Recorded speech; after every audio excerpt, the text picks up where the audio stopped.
Hello viewers, my name is Alice Dagira, representing She Glows Africa magazine, a platform where we serve you with inspiring, mind-blowing, thought-provoking and informative content. This is also a platform where women speak on behalf of the voiceless, a platform where they share insights, nuggets, based on their portfolios and expertise.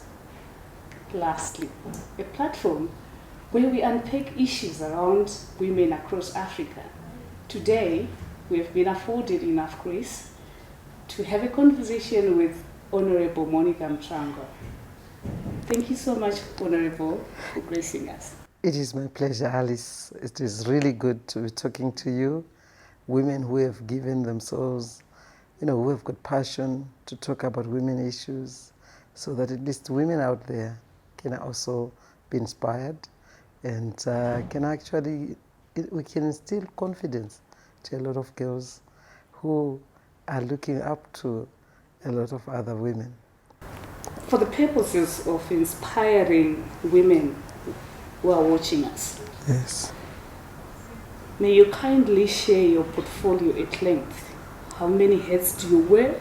How many have been taken away from you? Well, look, you're speaking to Monica Mutsvangwa. Okay. I'm the Minister of Women Affairs.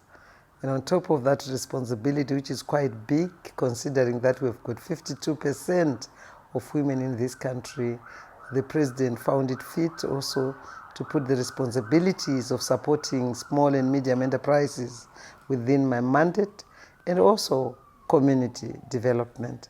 So who is Monica? Monica is very humble, started off in the village, born in the village, grew up in the village, went to secondary school. I'd done extremely well. I passed. There's something I did was to listen to my mother. My mother had just been widowed and I felt sorry for her. I'm the eighth born. So I also had a lot of mentors in terms of family members, my brothers, my sisters. So I love women. I love this country, very patriotic. I left this country when I was hardly 15 years. That was, yes. Okay. There was a spirit which went through this part of the world.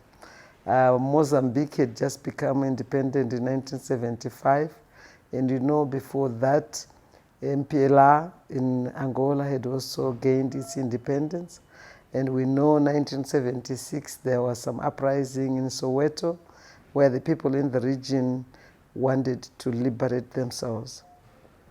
So I call myself one of those Samora Machel generation who felt it was important to also go get trained, take up arms and fight the colonialists. This country was a difficult country. So you left at 15 to go to... The struggle. Oh. And I'm always tell young girls who think that maybe I knew politics at that early tender age. I didn't know politics, but what I knew was the blacks in this country were suppressed. They were not given rights. Women West, they were double oppressed. When I was going to secondary school, what I was looking up to was to be a teacher or a nurse. But this is not what I wanted. I wanted to be a lawyer. I wanted to be an engineer. I wanted to be a big business person. But the opportunities were not given to black people. So I'm one of those who left school and went to the struggle. That is the story for another day. But the main reason... Actually, I have so many questions around it. But the main reason why I left school and joined others to go and fight in the struggle was for opportunities for all. Mm-hmm. I didn't know politics. I didn't know any political party. Neither did I knew any flag. But what I knew was the black people of this country needed to be liberated. This Rhodesia was our country, but black people in Rhodesia were not considered as full citizens. And so that's what I did. So I've always wanted to see, especially women, doing well. I enjoy seeing our people, getting into all this business. When I move around and I see what is happening with the policies which have been introduced in this country, especially in the Second Republic, it gives me great pleasure to see a lot of women, young girls. The policies of the government of the revolution actually promoted young girls to attend school.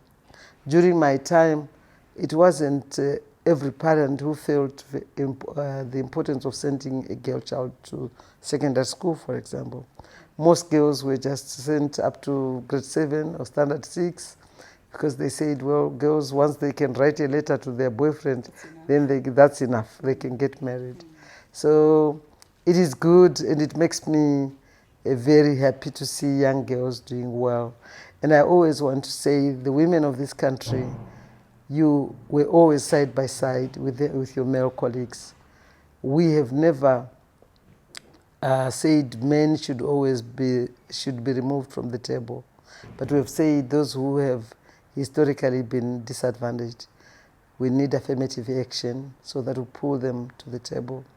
So, and that means there's a lot of things we needed to look at, especially after independence. Mm-hmm. There was particular attention deliberately put to make sure that we uplift girl child, to just make sure those parents who during the colonial days would rather send a boy child than a girl child to school. So the policies of making sure we empower girl child started at independence, 1980.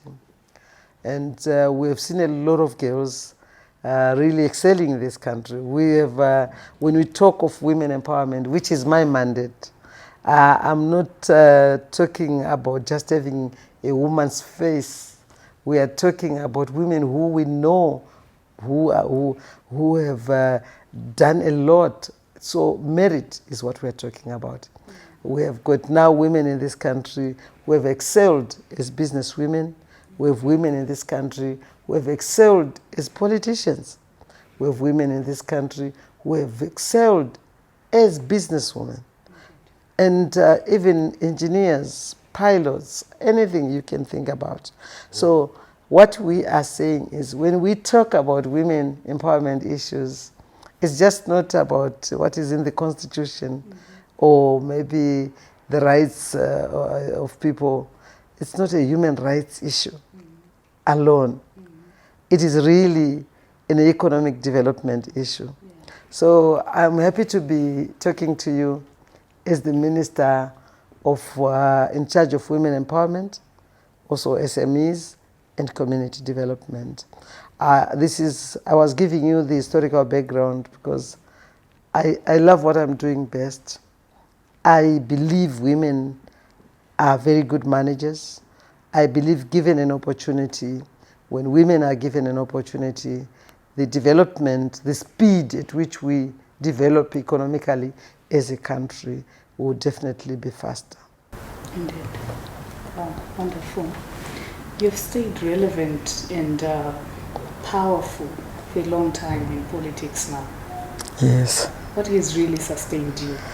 And for interest's sake, is politics a career? And would you see yourself grooming and mentoring young girls into politics? First of all, let me say, I found myself in politics. I never sat and thought about being a politician. Okay. When I left this country, it was a spirit among young generation in this country. This is why when I always talk to young people, a fighting spirit. Yeah. That's why when I'm always talking to young people, I always say the country is in your hands. When it means taking care and loving your country, being patriotic, it is the young generation which should love their country more. We always say the independence, you can only fight for it once. Zimbabwe became independent in 1980, and that cannot be changed. What is now critical is for the young generation of today and for those coming in the future to look after and be jealousy of that sovereignty, to be loyal to your own country, to love it and be patriotic, because God has given us these countries so that we enjoy together in them, and it requires everybody's participation. There are a young generation of people who think amene koko, they would do it. But I want to always say Zimbabwe is our country together, and if it was a company, we are all equal shareholders. So we all need to put our hands and shoulders on the deck to make sure that this country develops. Yes, we gained our independence, but we still have to do a lot to gain full economic independence. We know opportunities are there. We have seen some who have done well, but we want all Zimbabweans. And I can see this is why the president has put a lot of efforts and resources into devolution. Or what that means is nobody should be left behind, or any place be left behind. We need to achieve 2030 together. 2030 vision, which is propounded by our president, talks about bringing the levels of all our people high. And so it's important to at least listen to what the president is talking about. He's saying, you rise up. You can do something to make this country a great country. It can be with your great ideas. It can be with your hands. It can be with your thinking, or it can be with your scientific discoveries, research and development. So one thing which I think as a Ministry of Women Affairs, our job is really to bring cohesion among women. That traditional way of looking at women as people who don't cooperate together, people who bring each other down, it's all gone. Those are narratives which were perpetuated by people who never really wanted to see women excelling. So for the girl child, I say, look, there was Mbuya Nehanda there in the 1890s. She was powerful. She was a war strategist. She sacrificed for this country, and we all know she was killed. And when she was killed, she said, "Mapfupa angu achamuka," the bones will rise. So when I speak to the girls of this country, it is time we need to take it up upon ourselves and say, we can do it. It's really a question of mindset. And coming to all these problems which have caused our women to remain behind. Before independence in this country, women were oppressed in their own homes. Women didn't own anything. Everything, whether it was a pamusha, it would be badzandira baba, imbandira baba, vanandira baba, mundandira baba. We know this. And we are now saying this ministry, which is in charge of empowering women, we are looking at the importance of making sure that 52% of our population is empowered. So as a ministry, we have got projects which starts from empowering a woman right from the grassroots level all the way to the top. We don't just look at the women in the rural areas. We are looking at young women because we want to move around with our young women. Yeah. We are all eventually going to grow. Growing is a process, and nobody can say no to that. Today I'm here, I'm the minister. Tomorrow I'll be old and I'll be out.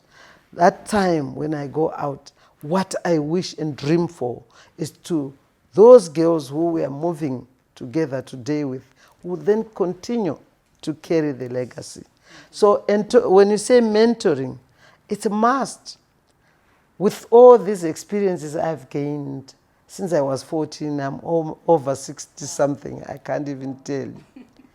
I have gained this experience, and this experience should benefit other young girls. We need to instill confidence in our girls. Naturally, women are very particular about, we are micromanagers. We want to make sure that everything is okay, even in the home. This is why I say, when we talk of women empowerment, we are not saying as wives we shouldn't to look after our children or our husbands or our homes, because that comes very natural. I mean, the gift we were given by God to just look after, to be pregnant, carry that baby for 9 months and be able to bring up boys until they're big men. That is a gift which we shouldn't play around with. And this is the same instinct which we should carry as we develop the country. So we love our men. There are men who are a bit scared when we talk of empowerment. They feel that they are being displaced. But the issue is not about displacing them. So as a ministry, we are going to carry out a lot of male engagement sessions. We want men to be involved in all what we are talking about. For a long time, since Beijing time, we have been talking as women. And we have seen that we have not gained enough success, enough traction. So we have been taking stock, what is that which we have been doing wrong. When I got this job, when I was appointed to be minister in charge of women empowerment, my first stop was to talk to stakeholders and say, together, we need to take stock of what we've done. Whether it's trying to stop gender-based violence.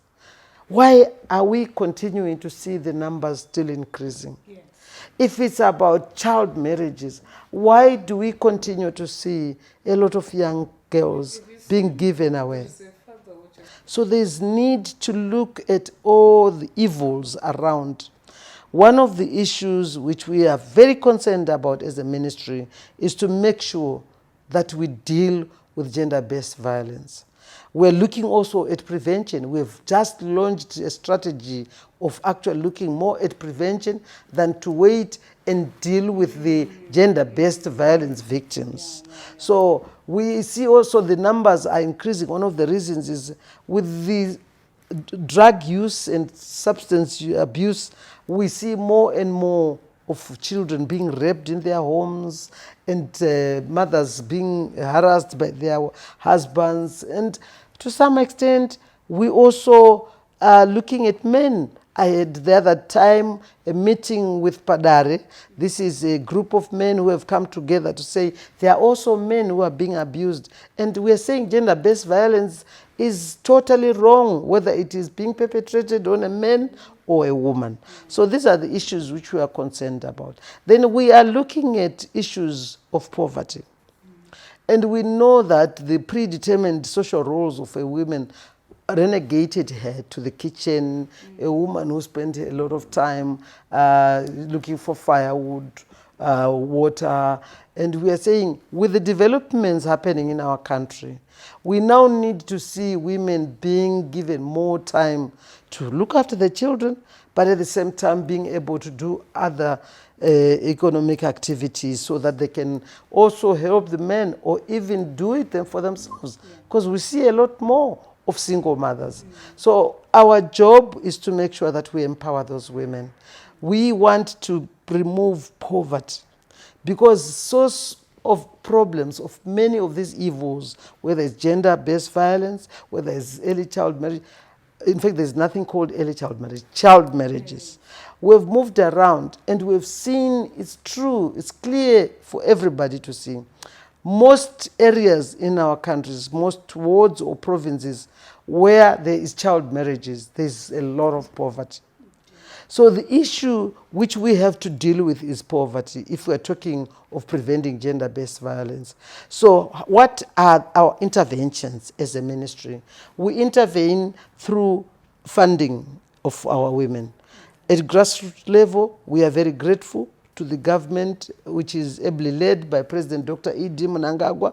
This ministry is allocated a Women Development Fund.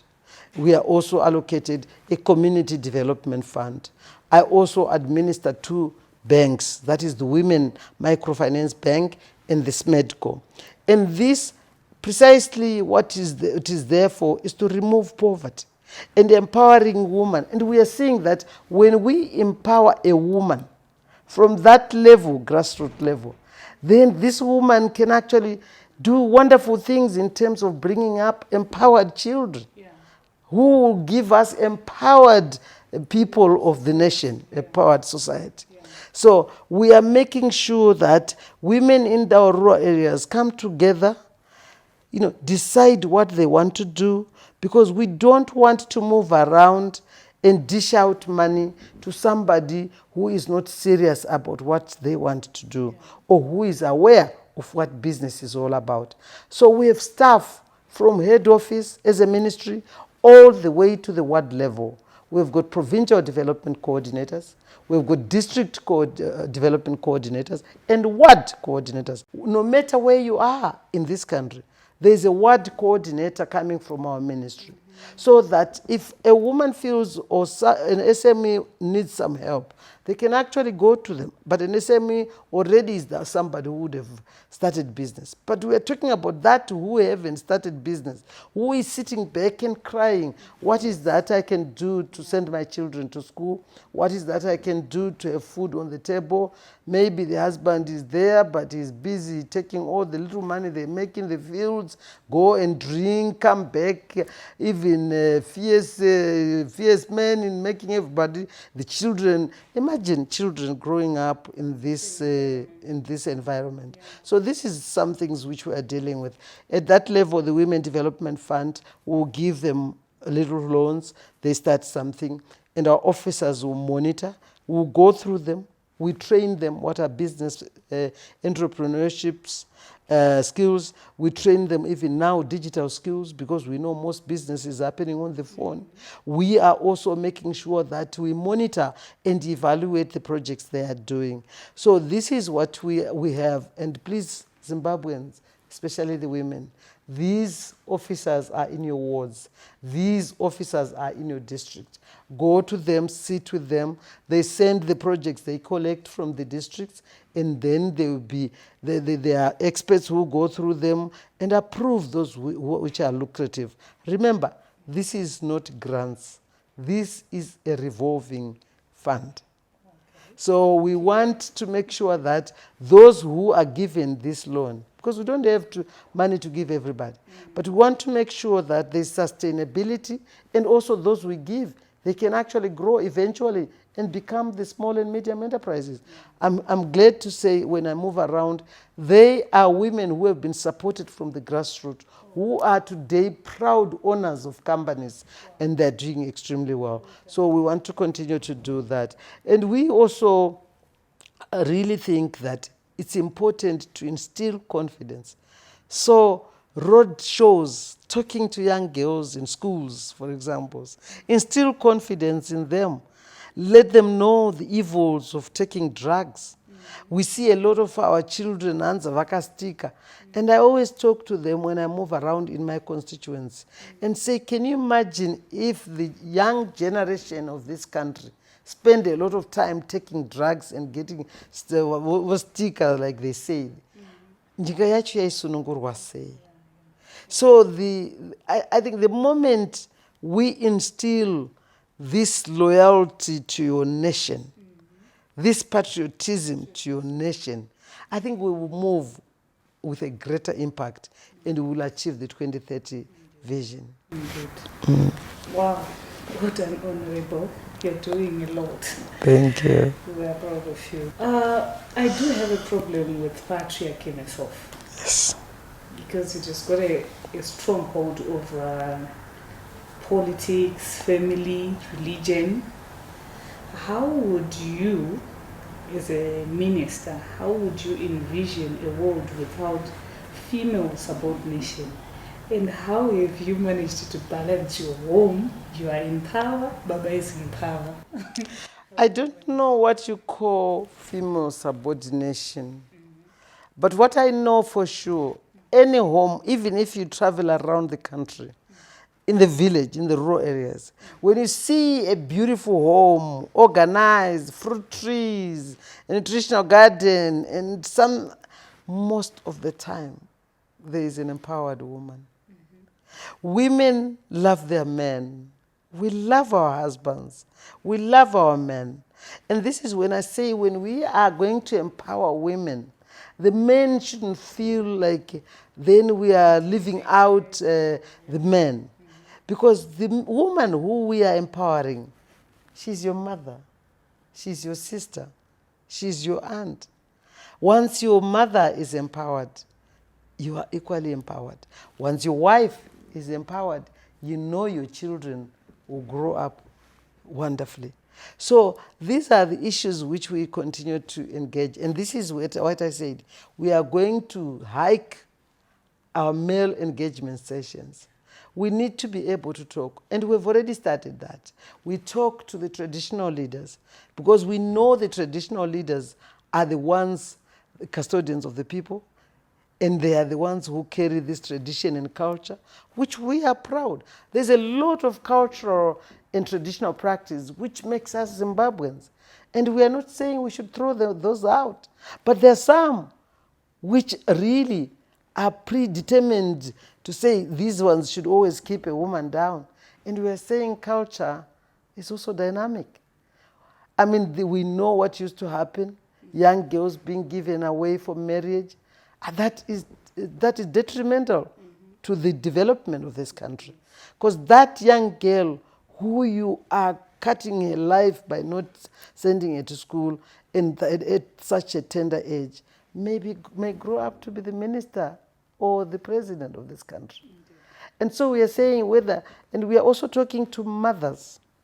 As they bring up their girl child and boy child in the home, it is important to make them feel and understand that they are able to do anything. The girl child is able to do it, boy child will be able to do it.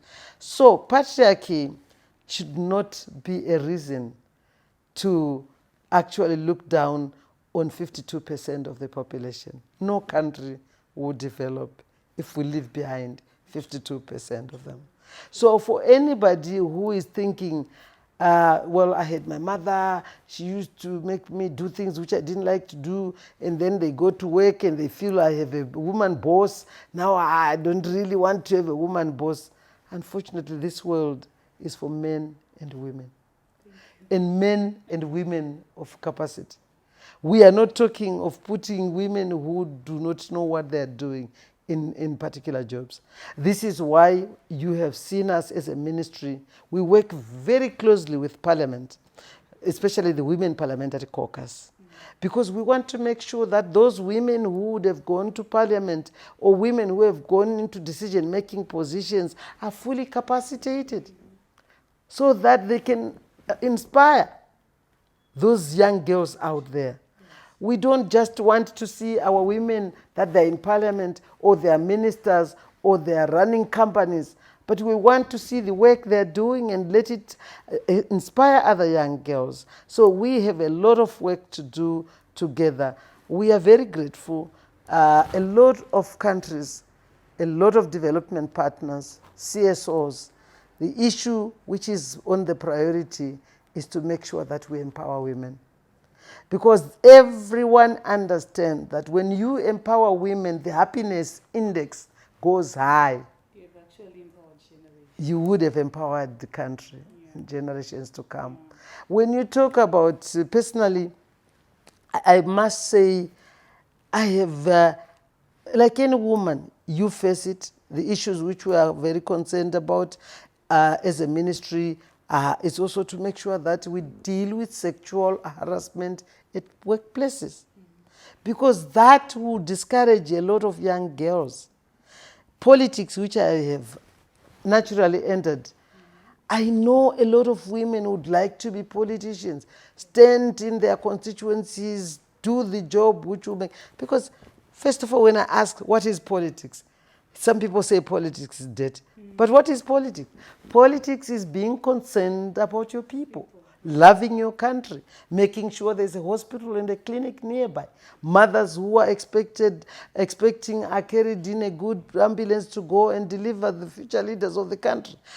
Schools, so that young girls and young boys don't have to walk more than 5 kilometers to go to school. Is there a road for these cars, the ambulances to move around? Is there water for the family to be drinking clean water so that we avoid diseases like cholera, typhoid? All this is politics. Are our schools well equipped? Are the teachers too doing their proper job? Is the ministry oversight Are the ministries doing what is supposed to be done to implement? The policies which are put by the ruling party, are they well implemented by government? So this is all about politics. And then for anybody to think politics is about men and about those there, it's getting lost. We are here to work together so that the lives of the people can be better and we can achieve a Zimbabwe which we all want.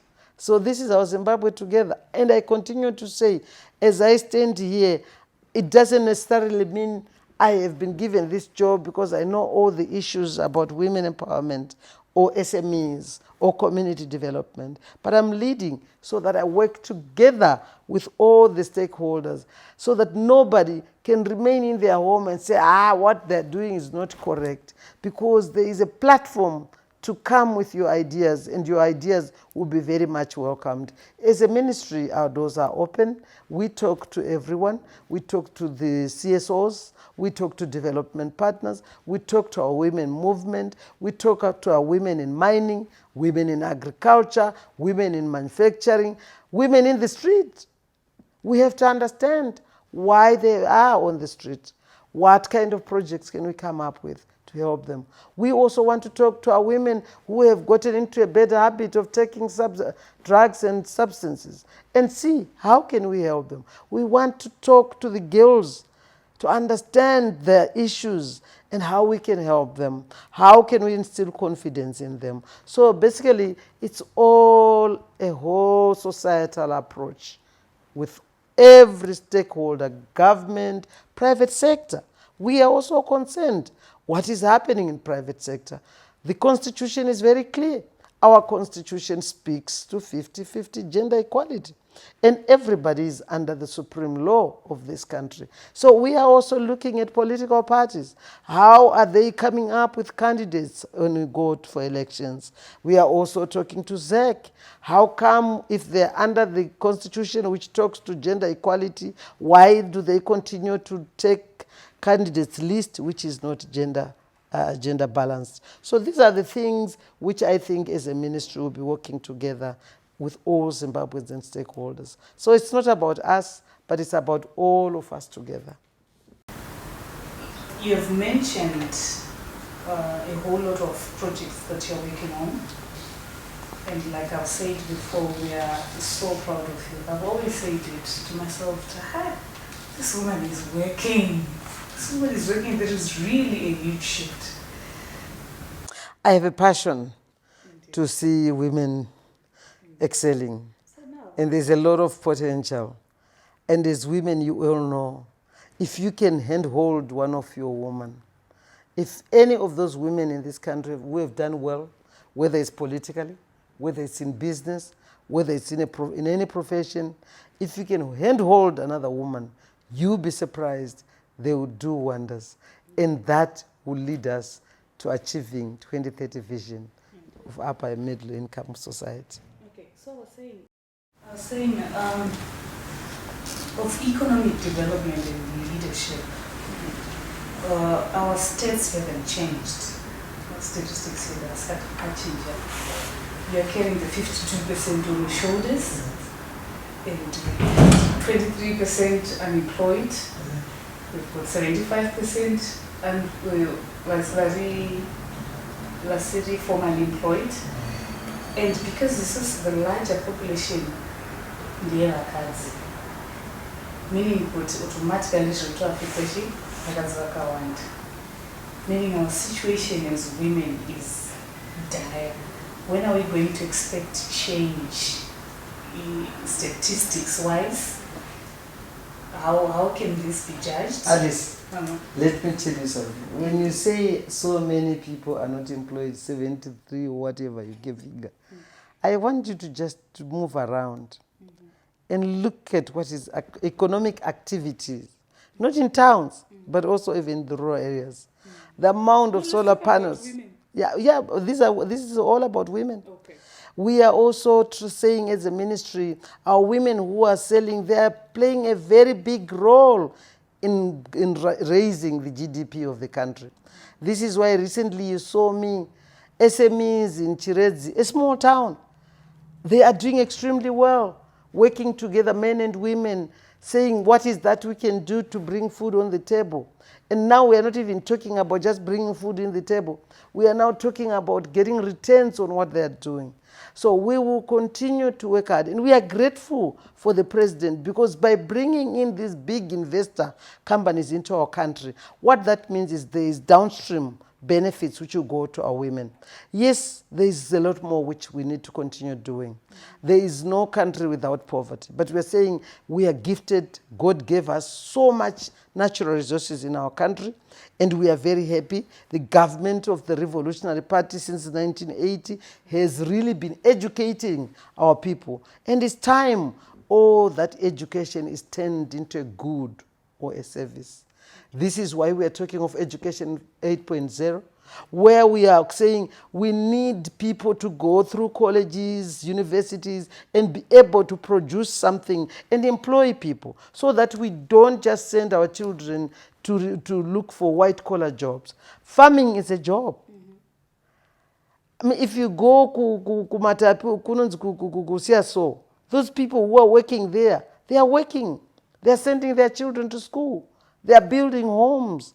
And we expect now, with the new steel company in this country, that there will be more steel and they'll be able to make even spare parts for cars. So all what the government is doing is to try and make sure that the economy gets up. And as it gets up with the big investor projects, with all those downstream projects, and with more focus on just empowering the women, empowering small and medium enterprises, then eventually everyone will be going up to the upper middle income society vision 2030. Oh, thank you. Thank you. Thank you. You're a policymaker, right? Yeah, I am, of course. Yeah. So what policies would you... We continue to look at policy reform, and also to see where the gaps are, and push for that policy gaps to be filled. We will also be pushing for policy implementation, because it's just not enough to have policies on paper without implementation. So we'll be pushing for reform, filling up the gaps, and implementation. I would love for you to speak to the Zimbabwean community, and if you can state to the less privileged women out there how they can fight themselves, how they can reach out for help, how can they get your attention, whatever. So. Well, as the Ministry of Women Affairs, Community and SMEs Development, we are here to make sure that we reach out to everyone in our country. As I said earlier on, the government of Dr. E.D. Mnangagwa has given us officers in this ministry who are actually living with you in your communities. We have got provincial development coordinators in the 10 provinces of the country. And we do have district development officers in our 61 districts in this country. And we go even further down to the ward level, where we have got ward development coordinators. We are saying it doesn't matter where you are. It doesn't matter where you want to start. Talk to them about what you're dreaming about doing. It is not everybody who knows how to start a business. It's not everybody who can stick to one business. But these officers we have, they are there to sit down with you and help you shape the business which you want. We can then come in with financial assistance and technical assistance. And we don't end there. We continue to do the monitoring and evaluation, because we want all the projects we start out there, whether it's a group of people, whether it's a community project, through our Women Development Fund, through our Community Development Fund, through the Microfinance Bank of Women, which is a great thing. So please, these are there, the SMEDCO are there, particularly looking at supporting the small to medium enterprises. We are there, we want to know your issues. We will push for the workspaces, because we know it's important to provide decent workspaces for our women especially. We have already started building these safe markets for where we want to take For example, our gender-based violence victims. We know when mothers are being beaten there in the homes, they can't just be held by police. Yes, it's good to rush to police, but it's important to have somewhere where you can go for a few days whilst issues are being discussed between you and your husband. At least these places, we are making them very, very good places in terms of making sure that there's a school for your child, a creche for your child there, that there's one-stop center, there is a policeman to help you, there's a judiciary, a lawyer to help you, there's a counselor. Because you know the issues which affect us when you are being harassed in life. There's a counselor at the same place and also a health personnel to make sure that your sexual reproductive health is also looked at. So these are the issues which we're doing. With resource permitting, we would like to have these safe markets in all our districts. But we continue to work together with development partners, with our CSOs, because it's a whole stakeholders approach. So let's work together to see that we uplift all our women. No women, no one should be feeling left behind. And this is what our president said. That's his mantra. No one should be left behind and no place should be left behind. And as a ministry, we'll continue to do that.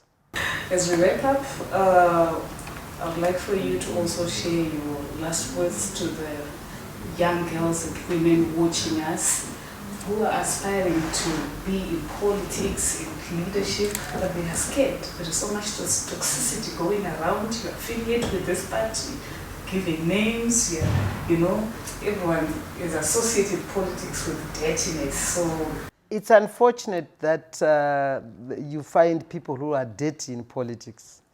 I always say politics itself is not dirty, but you find people who are dirty.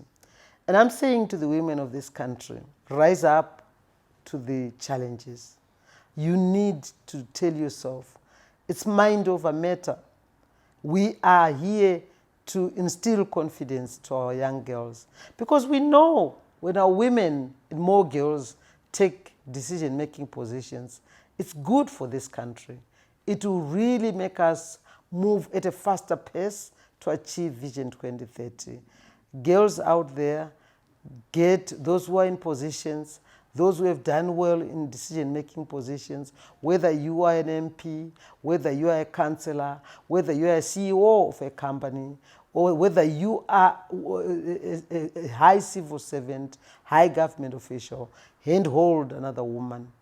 If you can do 3-4 women, we will be up there many. And I know when we move as a group of women, we've got a greater impact. What's your next agenda? What can we look forward to from our mother, the Honorable Minister of Women Affairs?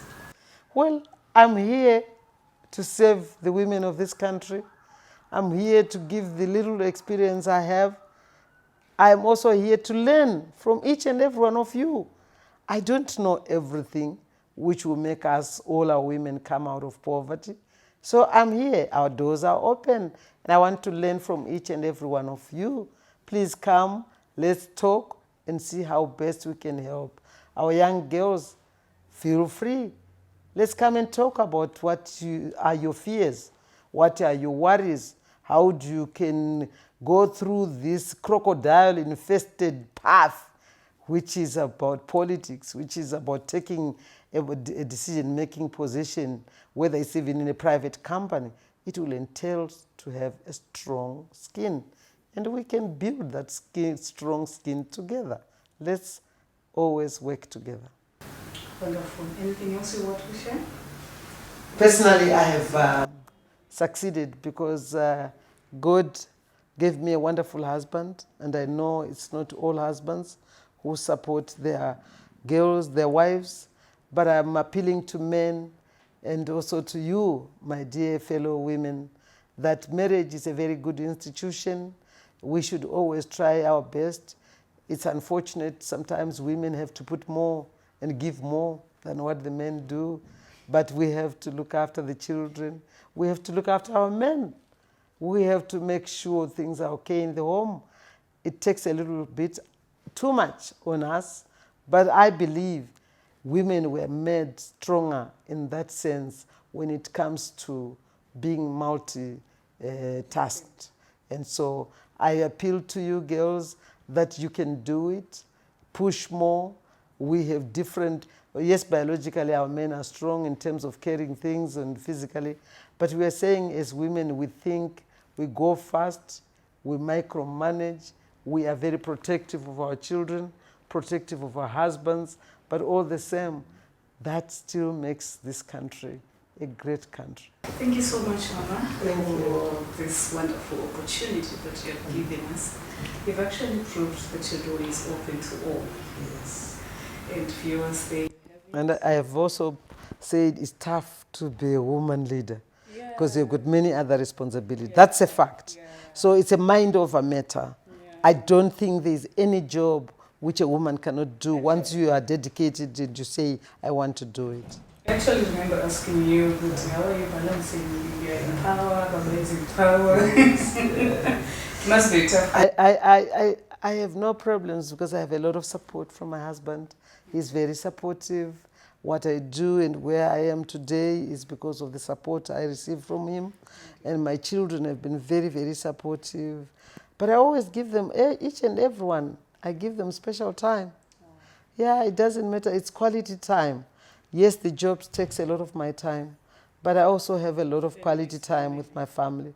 We go on holiday, we dance, we do everything because it's important. It's my family, and I do believe I'm what I am because of my children, because of my husband, because of my mothers-in-law, my fathers-in-law, my own family, my brothers and sisters who are very supportive. I can say I come from a very rich family which is very supportive. Wow. Not rich in money, rich in love. Yes. Yeah. Actually, you have debunked the notion that women in power cannot submit, cannot run family healthily. She is a perfect example of a family woman. If you don't do it, then you will be a failure. If you don't look after your children, make them go to school, they will be always around you. So to be a successful woman all-rounder, you need to just find time. And our children of today, they are not like us when we were growing up. Our parents just say, children, go to the field. Children, rush to school. Now every child demands attention. And so that says it all, that as mothers, we continue to work harder. I'm not saying men shouldn't work harder. I'm just saying I'm talking about mothers. Oh, it's a whole lot. It's a whole lot on women. Thank you, viewers, and thank you, Mama, once again. We cannot wait for your feedback. Until next time. Cheers. Thank you to the audience.